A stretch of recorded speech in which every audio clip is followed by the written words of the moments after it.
এবার আমাদের জল অনেকটা মরে এসছে।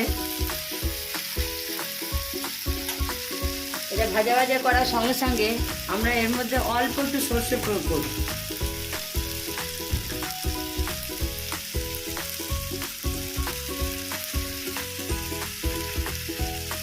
আমি অল্পই সর্ষে দিলাম। কেউ যদি সর্ষে বেশি ভালোবাসে তারা আরেকটুখানি বেশি পরিমাণ সর্ষে দিতে পারবে।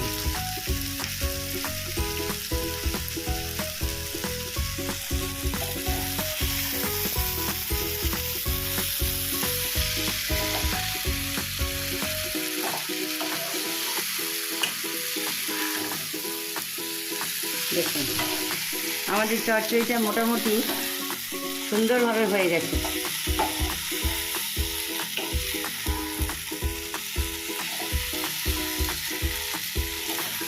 আমাদের রান্নাটি খেতে খুবই সুস্বাদু হবে।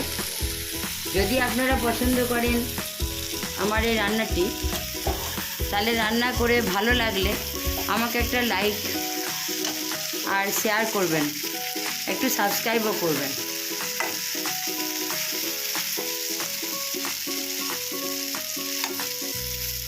আমার এই রান্নাঘর আপনাদের জন্যই খোলা রইল। এরপরেও রান্নার আপডেট আপনাদের দেব।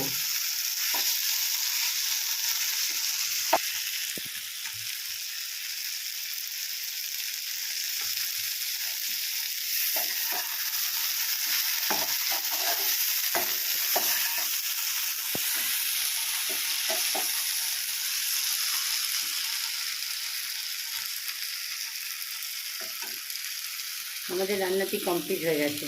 আমি গ্যাস নেভালাম।